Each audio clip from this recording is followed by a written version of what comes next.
Rupiah tertekan, dolar menguat, dan harga-harga di pasar ikut bergejolak. Hari ini kita membedah exit strategi, siasat keluar dari himpitan bersama founder dan CEO Astronaci International Gemma Guyardi dan staf khusus Wakil Presiden Bidang Ekonomi dan Keuangan periode 2014-2019 Wijayanto Samirin. Jadi siapkan kopi dan camilan Anda. Kita ngobrol santai tapi isinya mudah-mudahan daging semua. Selamat sore Mas Gemma, Pak Wija. Selamat sore. Sayangnya kita nggak ikut minum kopi ya. Kita air putih saja lebih sehat.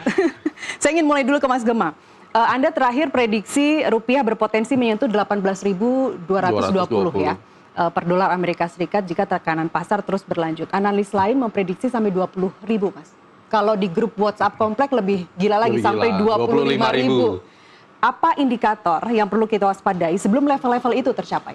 Jadi sebenarnya analisis rupiah dari saya itu melalui channel YouTube Astronaci maupun di Bloomberg. Kita kasih dari Desember 2025, saya cuma punya dua target, 17.500 dan 18.200. Desember 2025, kenapa Anda mulai dari Karena Desember? pada saat itu saya udah lihat bahwa IHSG akan jebol. Dan IHSG kalau jatuh secara intermarket relationship, rupiahnya juga harus melemah. Itu udah teori dasarnya gitu. Okay. Nah, terus kemudian... Itu Anda belum lihat kondisi geopolitik? Belum ada. Justru itu pada saat itu saya cuma berpikir, ini apa alasannya gitu. Kalau sampai ke 17.500, something wrong. Pasti terjadi gitu ya. Dan saat itu rupiah berapa? mungkin sekitar 16.000 ya, 16 ribuan gitu ya. Terus udah kelihatan ke sana. Tapi target awalnya dari awal 2024 itu 17.200 sudah kelihatan. Butuh waktu 1 tahun sampai itu terjadi. Ya. Kemudian Desember 2025 saya update ke 17.500 dan 18.200. Surprisingly yang terjadi seperti ini dan benar-benar langsung kena lebih cepat daripada yang seharusnya gitu. It's okay. Dan targetnya adalah 18.200. Jadi prediksi Anda 18.220 itu akan terjadi kapan? Harusnya tahun ini. Tahun ini. Iya. Saya deg-degan Pak Wija dengan ini. Harusnya tahun ini dan ini sekarang pada bulan Mei ya. Iya. Jadi akan segera terjadi. Dan kalau tapi Anda melihat akan sampai 20 atau 25 nggak? Semua kemungkinan tuh bisa ketika market volatility lagi besar, spekulasi tinggi sekali dengan kondisi ketidakpastian dan fear ya. Tetapi kalau kita perhatikan secara konseptual untuk membuat rupiah itu tembus sampai 20.000 itu harus chaos di dalam negeri ini gitu.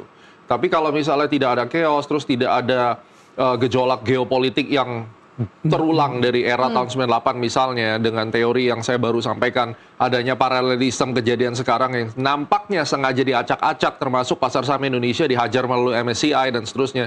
Kalau nggak ada yang ekstrim-ekstrim seperti itu, harusnya tidak bisa melemah sampai 22.000. Kalaupun orang bilang bahwa pemerintah kita itu jelek, MBG segala macam, itu nggak akan ngedrag sampai ke sana. Katakan pun kepercayaan investor luar itu tidak percaya terus kemudian dia check out dari Indonesia. Saya ngelihat hanya bisa terjadi seperti itu kalau Asia problem, global problem. Ada economic slowing down di global. Ini nggak ada baik-baik semua. Berarti memang ada permainan di balik layar yang kita tidak tahu.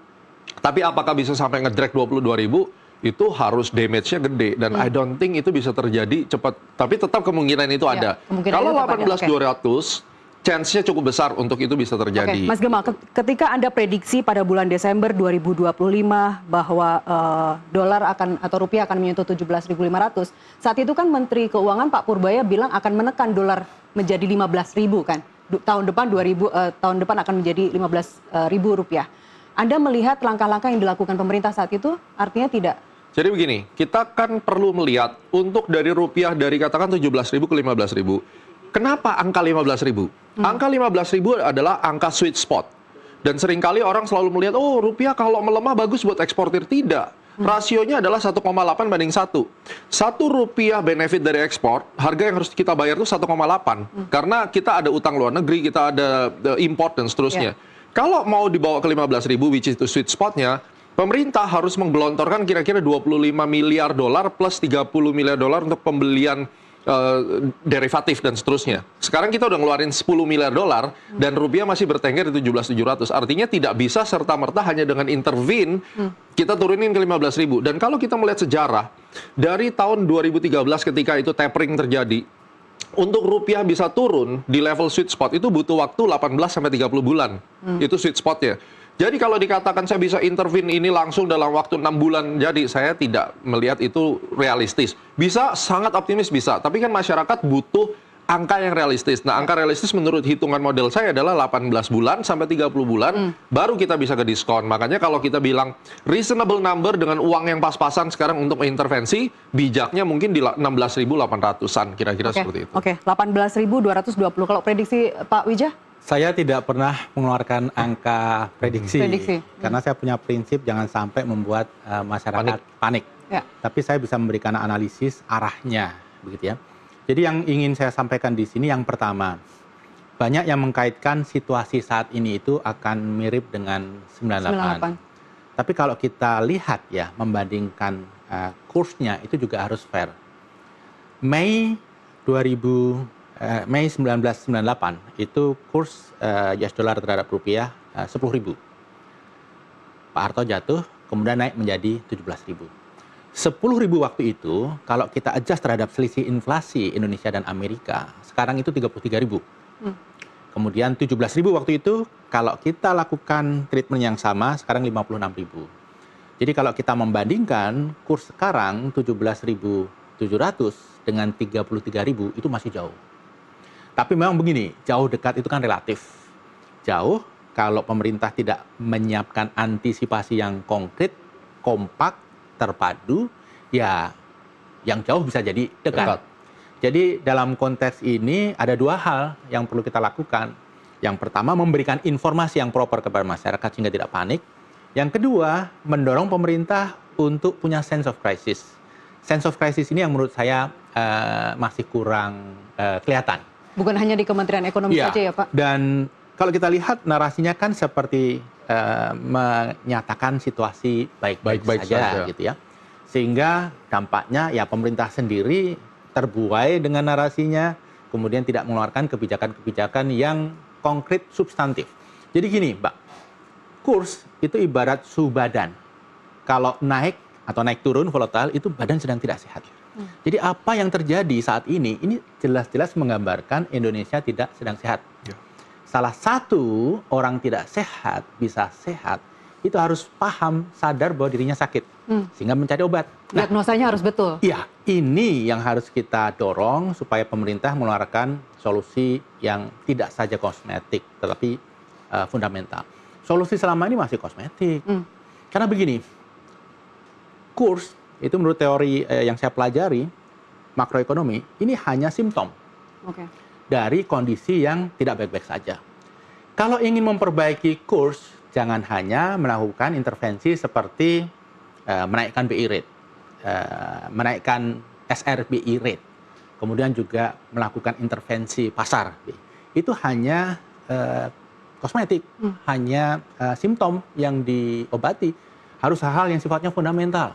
Nanti kita bisa diskusikan panjang lebar, apakah itu yang sifatnya fiskal, kemudian apakah itu yang sifatnya balance of payment, apakah itu yang sifatnya kebijakan komunikasi publik, dan lain sebagainya. Jadi PR masih panjang dan ini PR pemerintah. Kalau Anda diminta untuk menunjuk satu faktor, Pak Wijah, mengapa rupiah terus melemah, kita juga tahu bahwa tidak hanya rupiah saja, atau uang dunia sedang melemah. Anda akan menyebut kebijakan fiskal, apakah itu moneter, struktur impor, atau kredibilitas pemerintah? Yang paling krusial dua. Yang pertama adalah fiskal. Jadi kita ini kecanduan hutang. Jadi pembangunan bisa jalan kalau pemerintah selalu menutup lubang dengan hutang. Bahkan untuk membayar bunga pun pemerintah harus berhutang. Untuk membayar pokok pemerintah harus menerbitkan hutang. Plus hutang baru untuk membiayai defisit. Nah, situasi ini sebenarnya membuat investor juga bertanya-tanya, kalau suatu saat confident investor tentang Indonesia itu berkurang, turun, kemudian pemerintah kita tidak berhasil menerbitkan utang, lalu pinjaman mereka ke Indonesia itu akan dibayar pakai apa?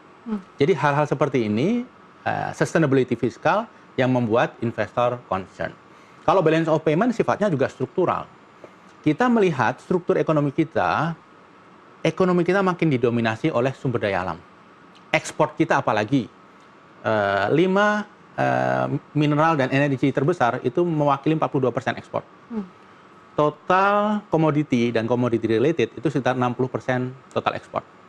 Dan Mbak tahu, komoditi itu harganya naik turun. Kemudian dari sisi import, karena manufacturing produk kita itu tidak bertumbuh, sehingga ada begitu banyak kebutuhan kita yang tergantung import. Apakah produk jadi, elektronik, consumer good, dan lain sebagainya, bahkan makanan, atau bahan baku.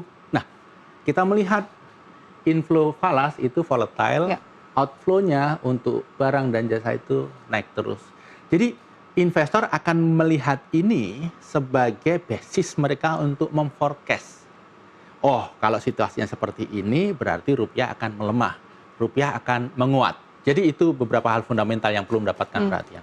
Termasuk ketika di rapat paripurna kemarin Presiden Prabowo Subianto menyatakan kondisi makro yang seolah kalau kita lihat paparannya itu baik-baik saja. Tapi ternyata masyarakat di bawah kan tidak seperti itu. Betul. Saya ke Mas Gema, Anda juga membandingkan situasi sekarang dengan pola yang terjadi ketika krisis moneter ya tahun 98. Termasuk kemiripan langkah geopolitik seperti pembelian Sukhoi oleh Pak Harto dan juga kerjasama energi saat ini Indonesia dengan Rusia. Menurut Anda pelajaran apa dari 98 yang paling bisa atau paling relevan untuk masyarakat saat ini? Kalau saya bisa melihat kita tuh nggak punya pilihan. Kita bukan negara yang bisa memilih. Itu udah rule of thumb-nya. Kita bisa merdeka pun, itu kan ada exchange dengan Freeport, itu semua orang tahu. Kita bukan anggota Commonwealth yang bisa memiliki bargaining power karena dia di bawah UK. Kita juga bukan negara di bawah komunis. Kita ini adalah negara yang merdeka pun dibantu oleh Amerika. Itu udah dasarnya. Jadi ketika kita bisa merdeka, yang saya percayai adalah sudah ada trade-off di awal. Membedakan Pak Harto dan Pak Prabowo adalah Pak Prabowo seperti saya bilang bahwa beliau main dua kaki itu cukup smart. Dan itu pun dilakukan kan sebenarnya untuk optimasi apa yang terjadi kedaulatan negara kita bisa beli barang lebih murah dan seterusnya. Nah sekarang kalau kita melihat dari paralelism, orang bilang ini cocok logi, tapi saya melihat memang ada paralelism di sini. Apakah benar atau tidak itu kan nanti yang bisa tahu ya mereka kalangan atas. Tapi yang bisa kita pelajari dari sini, kalau tekanan eksternal itu sangat kuat, ya perbaiki tekanan internal. Artinya kita tidak bisa menutup mata bahwa internal kita sendiri itu memang bermasalah. Saya sangat setuju dengan analogi tadi Bapak bilang itu temperatur itu simptom. Simptomnya udah naik. Tapi sense of crisis yang sudah sampaikan berkali-kali juga, everything gonna be okay, itu hanya nina bobo untuk anak kecil. Tapi kita sekarang masyarakat itu sudah dengan melek media, kita ada AI, kita udah punya data yang begitu gampang. Mereka semua udah tahu ada yang tidak benar di sini. Nah, pelajaran yang bisa diambil adalah sekeras-kerasnya asing itu menyerang, tapi kalau internal kita itu solid, kita harusnya bisa bertahan. Itu dulu. Karena memang secara fakta, internal kita bermasalah sehingga asing itu mencari-cari. Dan itu selalu patternnya seperti itu. MSCI bisa ngobok-ngobok Bursa Efek Indonesia karena memang kita ada problem di free float. Kalau tidak ada, kalau kita memang transparan, apa yang mau dicari? Ya kan? Terus kemudian tentang yang sekarang diprotes masyarakat tentang makan bergizi gratis. Idenya mulia, saya sangat mendukung. Bagus, UMKM dikasih itu kan ide mulia. Pelaksanaannya bagaimana? Akhirnya kemarin Presiden mengalah satu step, dipotong. Ya oke, untuk meredam gitu kan. Tetapi di satu sisi, di saat yang bersamaan belum ada sense of crisis, tiba-tiba keluar bahwa ekspor satu pintu. Nah ini menjadi blunder gitu. Kalau mereka bisa memberikan info itu bertahap, luka itu kan nggak bisa langsung disiram alkohol begitu.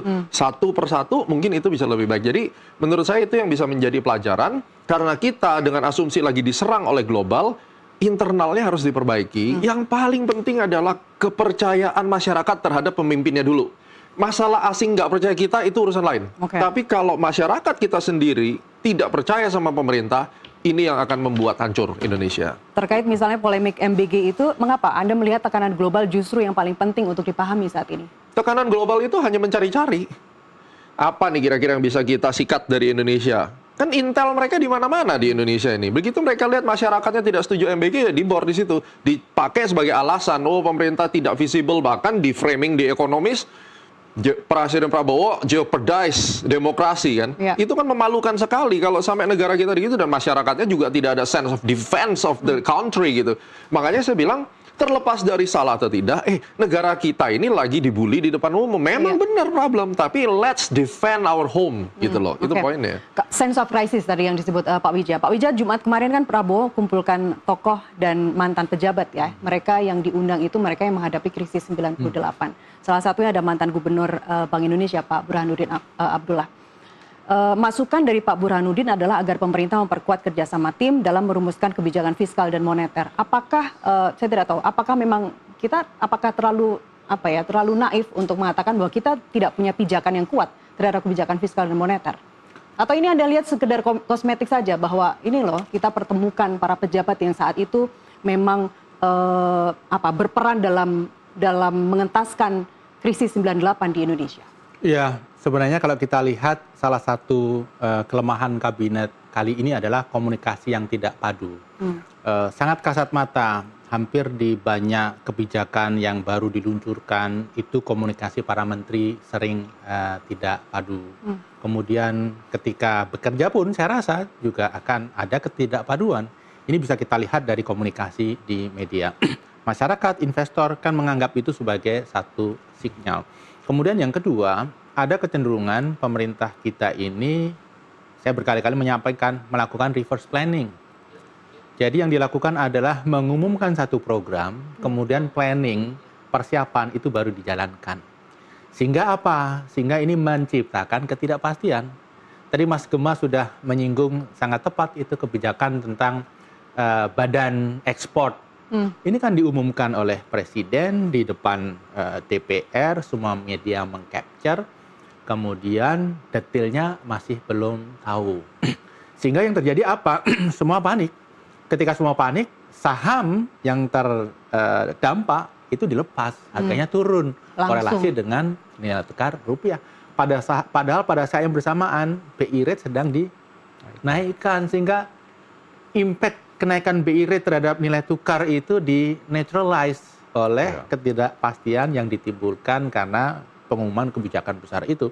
Bahkan kemudian beberapa menteri ekonomi, meeting, hasilnya mungkin sedikit melunak dari apa yang dipaparkan oleh Pak Prabowo, tapi kemudian diralat lagi. Nah ini kan menimbulkan kebingungan. Jadi begini, ketika investor dunia usaha merasa tidak pasti, maka mereka akan menunda investasi, mereka akan menunda belanja, dan sinyal ini pasti akan ada dampaknya ke nilai tukar. Termasuk baru sinyal saja. Baru sinyal. Ya, sudah tindus. Termasuk ketika Pak Purbaya bilang bahwa kondisi ekonomi triwulan 1 2026 itu tumbuh 5,61% dibandingkan triwulan 1 2025 lebih tinggi dari Tiongkok. Itu tidak berhasil meredamkan gejolak di pasar. Jadi begini, pada saat situasi seperti ini sebenarnya prioritas pemerintah itu bukan nominal pertumbuhan, tapi kualitas pertumbuhan. Ekonomi tumbuh, tetapi pekerjaan tercipta, dunia usaha terbangkitkan, manufacturing industri bangkit. Kalau kita kan kemarin tidak seperti itu. Ekonomi tumbuh tinggi, tetapi dunia usaha merasa berbisnis itu sulit. Yang tumbuh pesat adalah sektor sumber daya alam, kemudian lapangan kerja juga sulit dan lain sebagainya. Belum lagi kalau kita lihat ya faktor lebaran itu sangat dominan. Karena lebaran saja itu mendongkrak belanja angka pemerintah sendiri ya 140 triliun. Ya. Berpindah dari kuartal kedua tahun lalu menjadi kuartal pertama tahun ini. Itu saja sudah membuat angka tinggi. Membandingkan dengan Tiongkok, membandingkan dengan negara yang GDP per kapitanya lebih maju, itu tidak bisa dilakukan apple to apple. Saya rasa Pak Purbaya paham itu. Tetapi beliau kan memang harus mengirim pesan optimis, sehingga ini yang dipakai.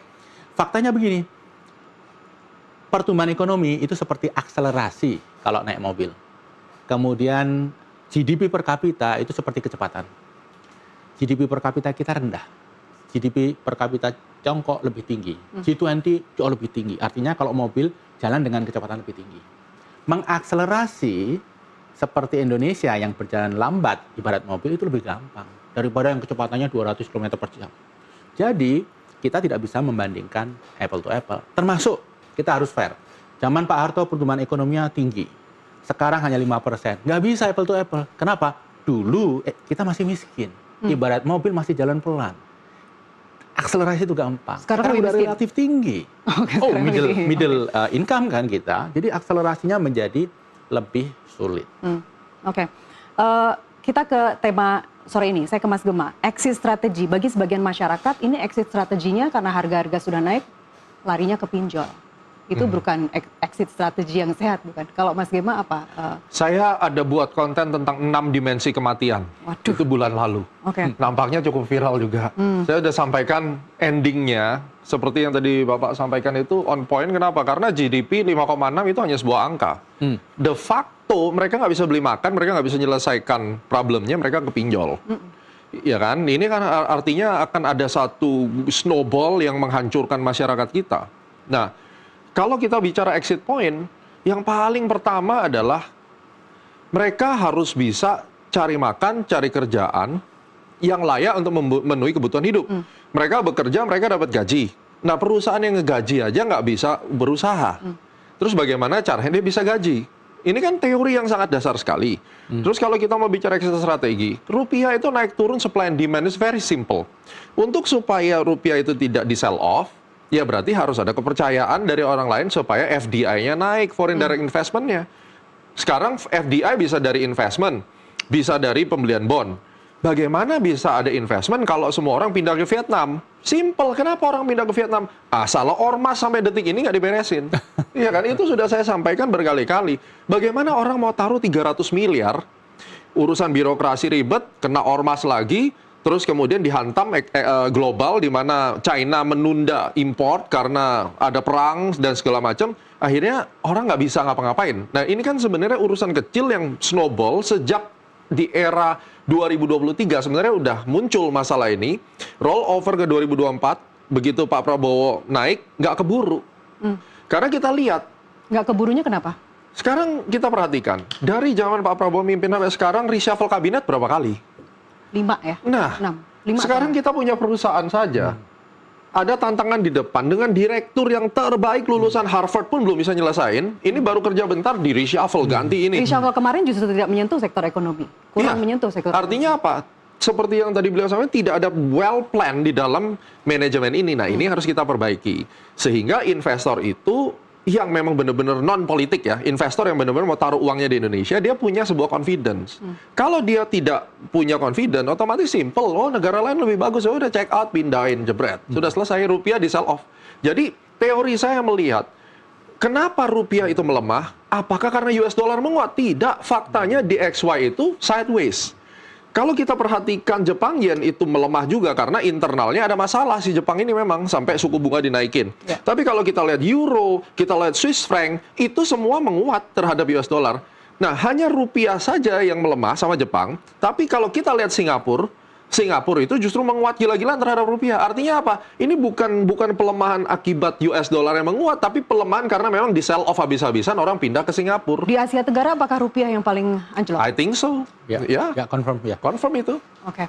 Betul. Tadi Anda menyebut 6 dimensi kematian ekonomi. Itu ada inflasi global, Salah satunya ya kemudian inflasi. penguatan dolar Amerika Serikat, perlambatan perdagangan dunia, sampai menurunnya kepercayaan pasar. Dari ke-6 dimensi itu mana yang dampaknya paling langsung dirasakan Semua. masyarakat? Kalau sekarang itu udah semua, karena ini menggulung. Jadi kalau hulu ke hilir, kita nggak bisa ekspor, perusahaannya ini nggak bisa punya income, otomatis the next game-nya adalah PHK. The next game setelah PHK adalah debt crisis. Nah itulah debt crisis itu adalah global. Nanti sebenarnya yang akan bikin hancur kita semua itu adalah debt crisis global. Tetapi global belum nyampe, Indonesia udah nyampe ke sana duluan. Terbukti dengan dia pinjol, itu debt crisis sudah, argonya udah jalan. Once dia sign pinjol, itu akan terjadi gitu. Saya yakin pemirsa NTV sekarang Pak Wijaya sedang menunggu apa langkah selanjutnya atau apa usulan dari Mas Gema yang sudah dari tadi menggemakan 6 dimensi kematian ini. Apa saran Anda untuk pemirsa NTV yang mungkin tabungannya terbatas? Apa langkah pertama yang paling aman agar nilai uang mereka tidak tergerus, tidak cepat habis dimakan inflasi? Kita percaya kita bisa belajar dari negara China. Negara China adalah negara yang sangat miskin dulunya. Akhirnya apa? Negara yang miskin ini bisa menjadi negara yang ditakuti sama Amerika karena ada perubahan mental kehidupan. Sekarang mau Gen Z, mau milenial, mau baby boomer, semua ini kena dampak. Dan sekarang generasi kaum menengah ini akan hilang. Yang sisa adalah super miskin dan super kaya. Ini yang akan menjadi bahaya secara keamanan di negara kita. Untuk bisa bertahan di game ini adalah satu, hidup sederhana, tidak konsumtif. Ya, seperlunya, walaupun ini akan menyakiti sektor consumer confidence turun, tapi itu kalau tadi ditanya bagaimana mereka bisa survive ya. Yang kedua, buat yang teman-teman sekarang kerja di perusahaan, jangan gampang resign, pindah-pindah kerjaan hanya karena saya nggak happy di sini, nggak happy di situ. Ini pengangguran udah tinggi dan PHK akan makin tinggi. You punya kerjaan hari ini udah bersyukur gitu ya. Dan sebenarnya ini yang disebut Pak Purbaya, survival mode. Yes. Harus bertahan dulu. Bertahan dulu. Dan yang ketiga adalah tingkatkan kompetensi. Justru di era sekarang, perusahaan kayak saya misalnya, saya akan senang hati menggaji orang mahal dengan kompetensi yang tinggi. Simple. Jadi kalau sekarang kamu misalnya dari UMR mau naik 3 kali, ya skillmu naik 3 kali. Minimum bahasa Inggris harus bisa bagus. Nah, berarti bisa dapat income yang lebih gede. Yang keempat, kalau sudah kita punya modal yang paling gaji misalnya dan seterusnya, pikirin bagaimana caranya untuk kesejahteraan satu keluarga, misalnya insurance dulu. Karena dengan gaji kecil tadi, begitu kena sakit di Jakarta ini BPJS nggak bisa mengcover, sakit flu, batuk, masuk rumah sakit, 10 juta hilang. Ya. Nah, ini kan berarti kan keluarga juga akan kena dampaknya, ya kan? Nah, yang kelima adalah investasi. Memang tidak bisa lari, investasi bisa berupa macam-macam, emas atau apa. Jadi memang harus sudah ada sense of crisis, uang ini harus bisa berkembang. Gitu. Jadi nggak bisa kalau dapat gaji lalu kita habiskan. Kalau kita lihat sekarang juga masyarakat tidak paham kalau ini ada krisis. Yang mereka paham adalah government yang salah, dan government juga tidak pernah memberikan literasi, cenderung menutupi everything gonna be okay. Akhirnya ya semua terbuai. Iya, alih-alih memberikan solusi, tapi justru seolah-olah kayak menutupi begitu. Pak Widja, tapi ini sebenarnya juga kontradiktif ya, antara Menteri Purbaya bilang kita sedang survival mode, tapi di sisi lain ekonomi kita tumbuh lebih dari Tiongkok loh. Jadi apa sebenarnya pesan pemerintah? Very good. Ya, memang ketidakkonsistenan narasi itu menggambarkan situasi yang sebenarnya tidak baik-baik saja. Kalau situasi baik-baik saja, kita cerita apa adanya, sehingga konsisten gitu ya.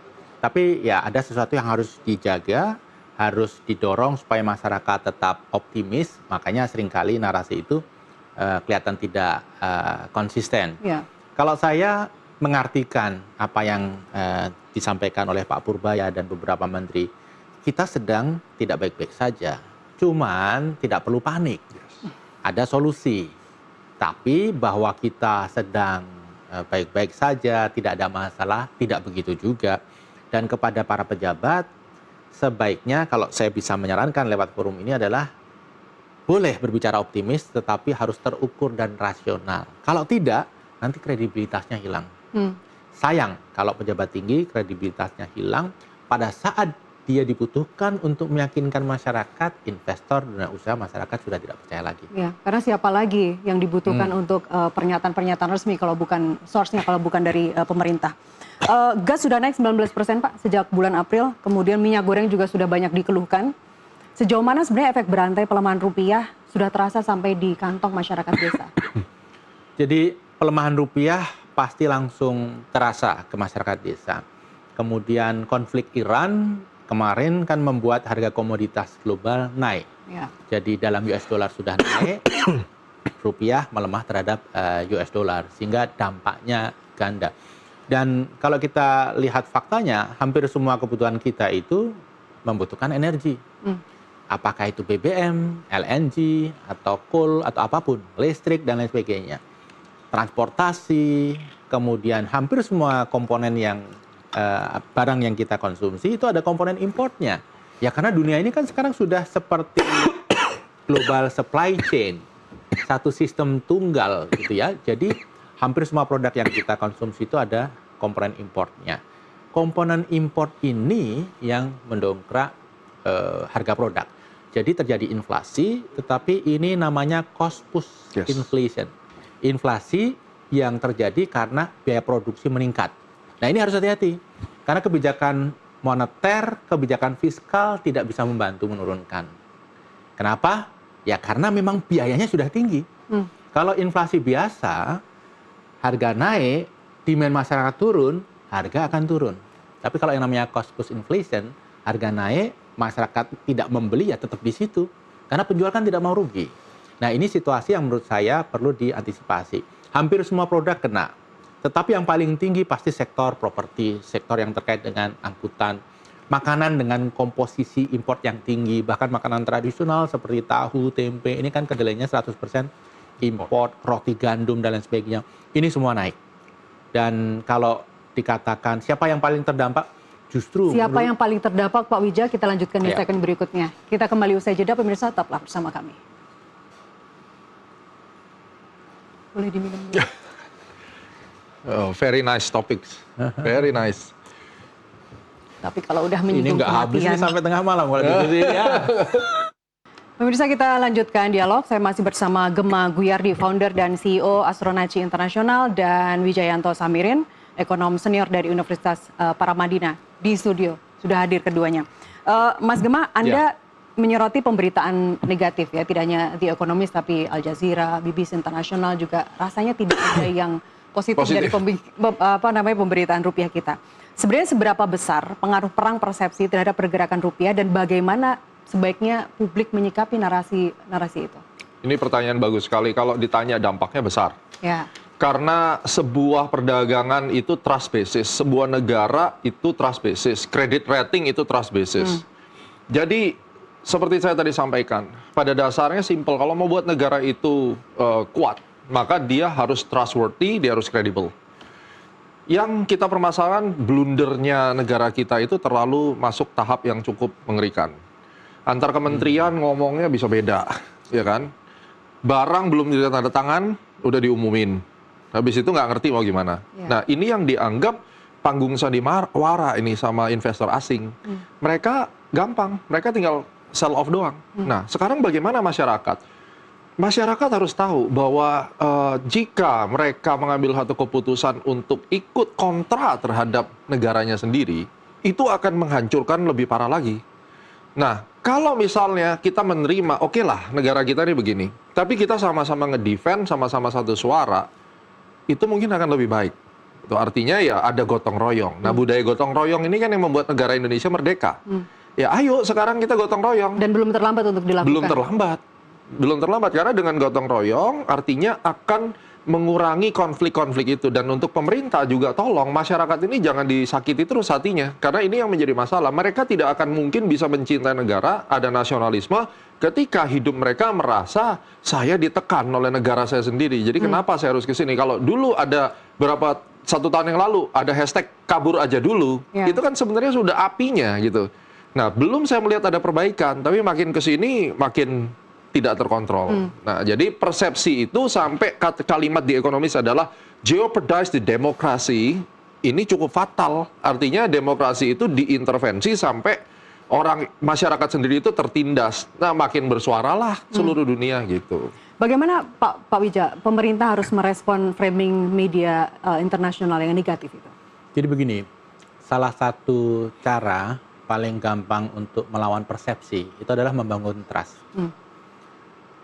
Untuk membangun trust, yang paling gampang adalah menunjukkan kinerja. Kalau pemerintah, dua kinerja itu. Kebijakan, yang kedua adalah program. Pastikan pemerintah mengeluarkan kebijakan-kebijakan yang bagus. Kemudian program-program juga dilaksanakan dengan baik. Itu saja. Ketika itu konsisten dilaksanakan, saya rasa framing, kemudian persepsi negatif, itu akan hilang dengan sendirinya. Jadi itu satu-satunya cara untuk meng-counter. Iya, satu-satunya cara. Buktikan dengan kerja. Kerja itu apa? Kalau pemerintah, kebijakan dan program. Jangan justru defensif ya Pak? Jadi begini, jangan framing dibalas dengan framing lain. Begitu. Ini nggak akan ada habisnya. Dibalas dengan kinerja yang bagus. Kebijakan kenaikan suku bunga Bank Indonesia demi stabilitas kurs, itu menurut Anda terlalu mahal bagi sektor real? Jadi begini, kenaikan kemarin sayangnya terjadi bersamaan dengan pengumuman badan ekspor, sehingga dampak ke rupiahnya tidak terasa. Kemudian ini juga bersamaan dengan beberapa informasi yang lain ya. Dan sebelumnya, Mbak, BI itu sudah menggunakan SVBI, Sertifikat Falas Bank Indonesia, untuk melakukan intervensi. Jadi itu sudah digunakan lama sekali, bunganya cukup tinggi, 6% gitu ya, kalau yang SRBI. Sehingga apa? Sebenarnya pasar uang itu sudah bermain di situ.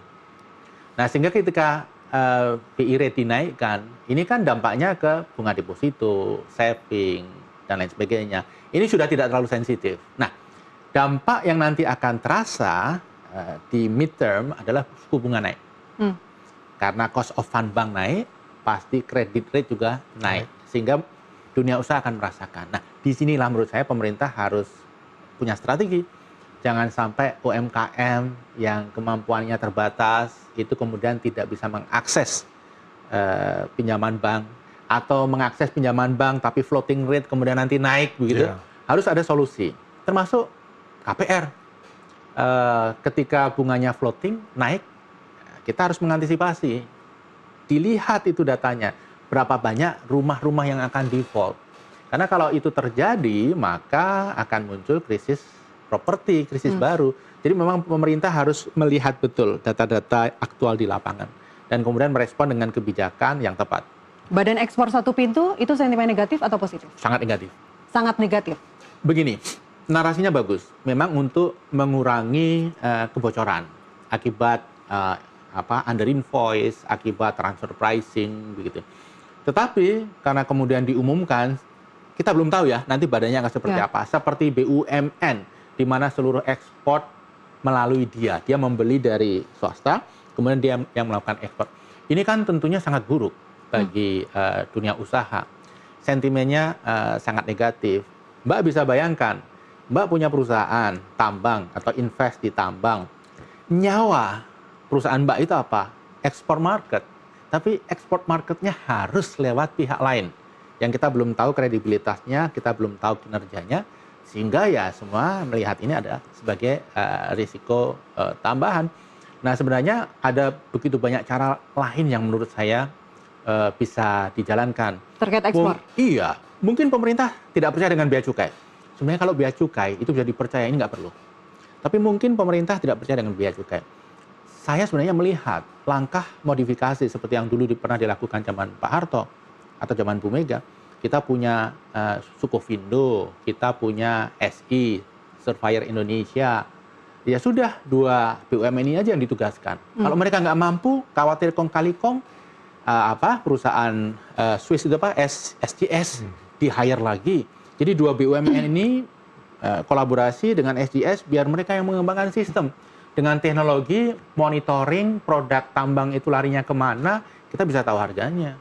Jadi menurut saya apa yang dijalankan sekarang itu langkah yang terlalu tradisional.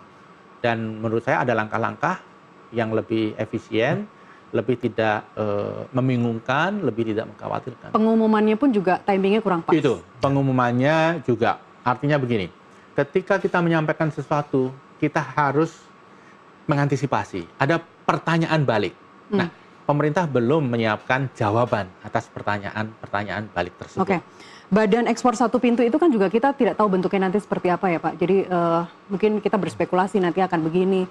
Ekonom Universitas Indonesia Ibu Nina Septi di Dialog MTV Prime juga kemungkinan menganalogikan nantinya seperti OPEC. Jika itu terjadi seperti OPEC kan bukannya semuanya jadi untung Pak? Jadi begini, OPEC itu dia menyepakati harga. Tapi penjualannya kan masing-masing negara bebas. Hanya sepakat menyepakati harga, bahkan yang disepakati bukan harganya. Volume produksi.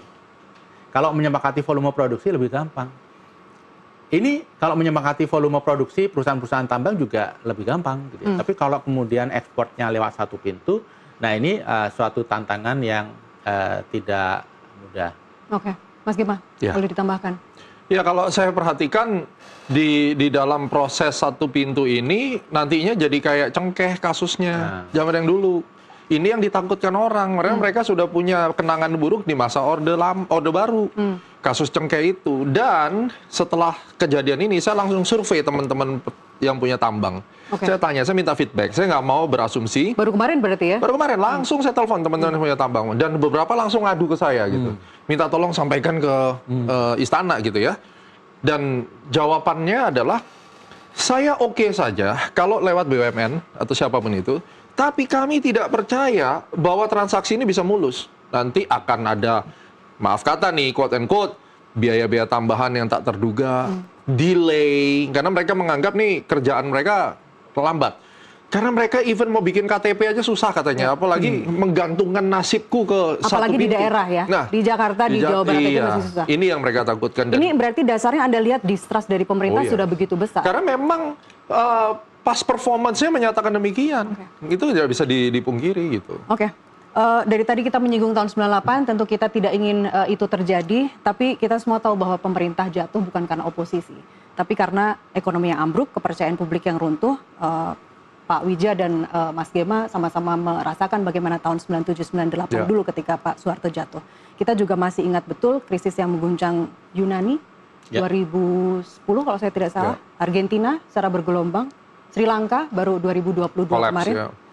Polanya sama, begitu nilai tukar kolaps, utang numpuk, harga kebutuhan dasar melonjak, krisis ekonomi berubah menjadi krisis politik. History repeats itself. Sekaligus closing statement dari Mas Gema dan Pak Wija, apa peringatan atau saran kepada pemerintah hari ini agar sejarah kelam itu tidak terulang? Siapa dulu nih? Mas Gema. Oke. Marilah kita jujur. Dan kita harus secara profesional mengelola negara seperti kita mengelola perusahaan. Kalau Anda mau mengelola perusahaan dan menjadikan itu profit, tentunya kita harus pisahkan antara profesionalisme atau unsur kepentingan. Saran saya, kita tahu bahwa tidak akan mungkin Indonesia ini lepas dari yang namanya korupsi. Mau sampai sebagaimanapun itu tetap ada. Tapi seperti yang saya selalu sampaikan, marilah kita ngerem dulu deh. Kalau misalnya sekarang katakan kita ngomong angka, Anda punya niat korup 30%. Udahlah, turunin jadi 5%, tapi tunjukkan kinerjanya, bangun negaranya. Saya yakin masyarakat juga nggak akan teriak. Kita ngomong kasarnya udah kayak begitu aja. Nah, yang terjadi sekarang semuanya bermain, produktivitas rendah karena semua birokrasi dipersulit, belum lagi butuh devisa, pajak, bea cukai, serang masyarakat. Ini kan melukai. Dan ini nggak akan menjadi solusi. Sehingga kalau itu bisa dibenerin, terjadi nanti anggaran APBN itu akan berkurang. Nah, kalau misalnya ada pengurangan dari defisit anggaran APBN yang targetnya 2,7% misalnya, tapi kita benar-benar bisa kurangin, itu akan membuat negara ini punya surplus nantinya. Dan itu rupiah bisa menguat. Nah, kalau kita mau jujur, kita kelola negara ini dan baik, pilih orang-orang yang kompeten misalnya. Bahkan panggil beliau ini kembali ke istana gitu loh. Beliau ini kan punya gambaran yang cukup jelas nih. Udah jelas diundang ke TV ini buat apa kalau cuma buat show kan? Panggil lagi ke istana untuk bagaimana belajar dari masa lalu. Dan hire orang yang profesional. Pada prinsipnya, mengelola negara memang sulit menghadapi tekanan dari luar. Tapi yang kita harus selamatkan dulu adalah sebagai pengelola negara itu harus mau berkorban untuk negara. Itu sudah jelas itu rule of thumb-nya. Jepang Airlines itu mau bangkrut, tapi akhirnya CEO-nya berani tidak makan gaji. Akhirnya sekarang Jepang Airlines kembali lagi. China juga demikian, begitu miskin, akhirnya pengetatan di mana-mana sekarang menjadi maju. Nah, kalau Indonesia mau berbenah, dengerin masyarakat, ambil kebijakan yang common sense, ikutin semua protokol atau aturan-aturan yang sesuai dengan teori even ya, at least ada chance. Nah, saran saya buat masyarakat adalah kita tahu pemerintahan kita bukan yang sempurna, tetapi ini bagaimanapun tetap negara kita, tempat ibu pertiwi kita cari makan di sini, kita lahir di sini. Dengan segala upaya kita doakan. At least kalau Anda nggak bisa lakukan apa-apa, pray. Jangan menghujat tiap hari, karena menghujat tiap hari juga nggak akan bikin rupiah menguat. Ya kan? Kita berdoa dan kita sendiri harus meningkatkan kompetensi sehingga di tengah kesulitan ini kita masih bisa survive dan kita akhirnya bisa menyelamatkan diri masing-masing. Dari sisi investor sebenarnya sekarang sudah memasuki fase ketakutan berusaha belum? Kalau dari investor retail, menurut saya ini yang agak unik dan anomali di Indonesia. Orang-orang masih berani buka sewa ruko 300-400 juta di lawan masih buka. Mungkin karena dia juga nggak bisa ngitung gitu. Bahwa kita tahu kalau dia buka sewa tempat 400 juta dengan jualan makanan itu nggak akan pernah mungkin balik modal dan tahun ketiga pasti tutup, tahun kelima pasti tutup. Itu udah di atas kertas. Tapi kenapa dia masih mau? Mungkin ada uang titipan, kita nggak ngerti ya uang siapa yang dia kelola atau mungkin nggak bisa ngitung. Tapi kalau kasus seperti ini terus bergulir dan nanti BI rate tadi naik, kemudian cost of fund naik, kredit itu juga menjadi mahal, orang-orang yang berusaha yang ngutang ini default semua pasti gitu. Karena net profit margin di dalam usaha di Indonesia ini makin hari makin kegerus, makin kecil, ya at the end orang surrender. Nah, ke depannya orang udah malas, udah lebih baik saya taruh deposito, ya kan? Nah, ini akan jadi masalah, tikus mati di lumbung padi. Begitu bank nanti over likuiditas dan dia nggak bisa buang, banknya yang kolaps. Jadi ini efek yang domino yang akan terus berjalan gitu. Ini jadi, harus diwaspadai. Ketakutan berusaha itu bukan di investor sektor real ya? Di sektor real ada ya kan, terus kemudian di financial market hari ini tugas saya menenangkan masyarakat di pasar saham kita at the end akan kembali. Nah sekarang investor bahkan yang saya survei mereka lebih takut invest sekarang daripada waktu COVID. Lah saya kejelasin mereka kalau COVID itu lebih mengerikan, lebih dunia, lebih kelihatan. Dunia dan nggak tahu kapan sembuh. Tapi kok kamu lebih takut sekarang? Jawabannya? Karena pemerintahnya begini dan begitu. Wah, ini kan fatal udah. Padahal penurunan ISG sekarang itu baru separuh jalan dari COVID. COVID turun 65%, sekarang masih 30-an. COVID pun juga pernyataan pemerintah juga banyak blundernya. Blunder. Coba kan ya karena udah ketutup, ini global case gitu. Kalau yang sekarang kan kesannya Indonesia itu yang terparah di Asia. Semua sahamnya terjelek, mata uang jelek. Kesannya Jadi itu. saja atau memang terparah saat Memang ini? terparah. Memang terparah.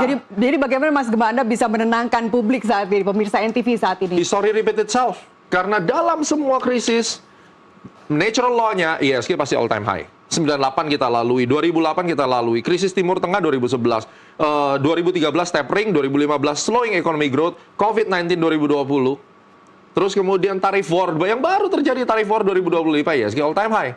Ya kalau harus dia mengalami sakit, ya at the end kalau Anda punya faith, sebagai pebisnis, investor harus punya faith. Kalau nggak punya faith, ya nggak usah jadi investor.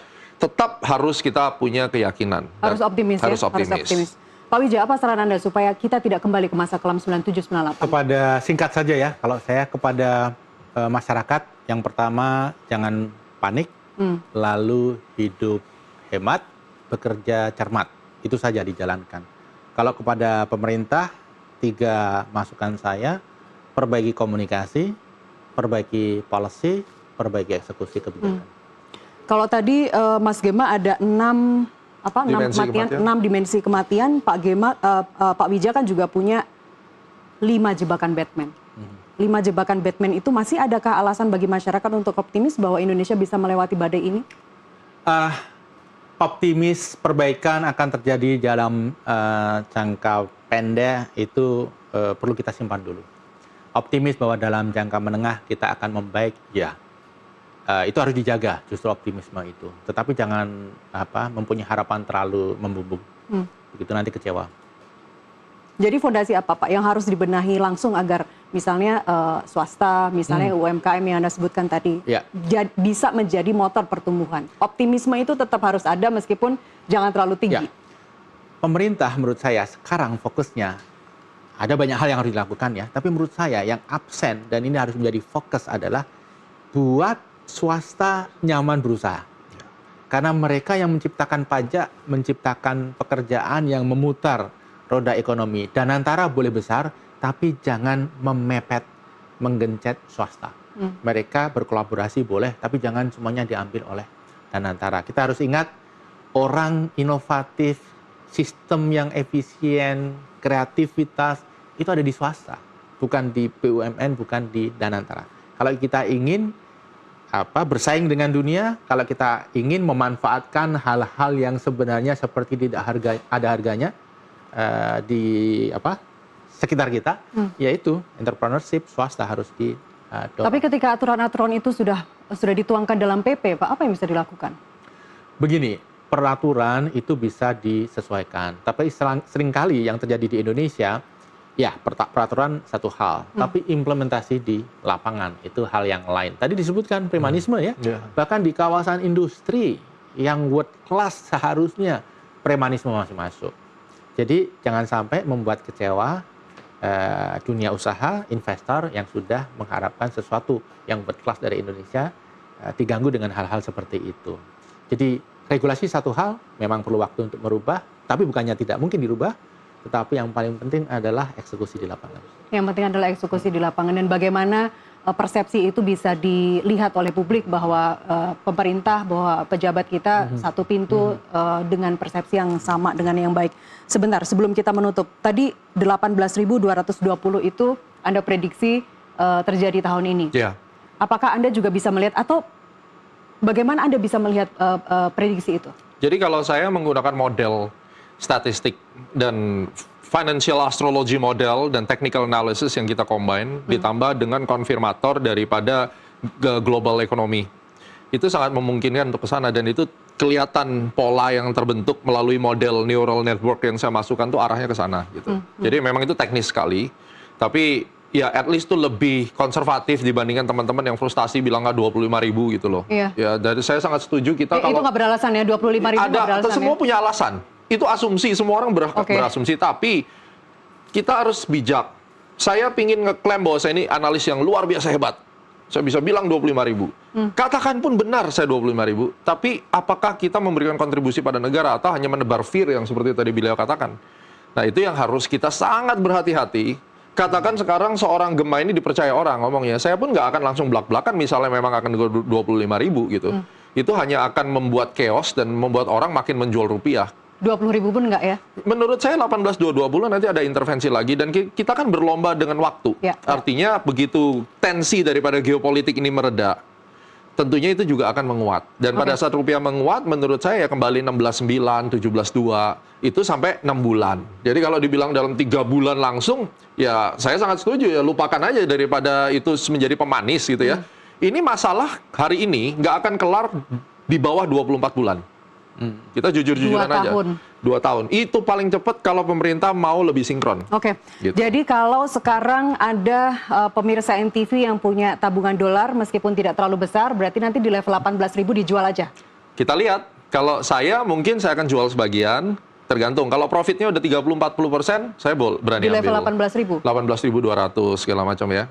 Nah, saya pertama kali saya selalu bilang, saya selalu berharap analisa saya salah. Silakan bully saya untuk khusus rupiah. Karena kalau analisa saya benar, yang tersakiti lebih banyak gitu. Jadi lebih baik ya dibatalkan saja. Kalau sekarang gitu. 17.800 jadi jangan dijual dulu ya? Iya, saya bisa bicara ini Gema sebagai investor ya. Ya kita lihat jangan bicara saya sebagai nasionalis, nggak baik nanti ya.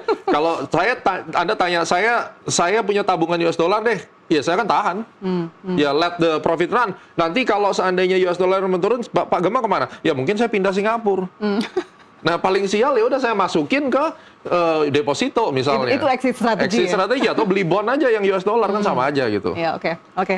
Menarik. Kita lanjutkan di kesempatan lain ketika nanti dolar sudah 16.000 kita berharap. Pak Wijaya terima kasih Mas Gema atas pencerahan hari ini di NTV Prime.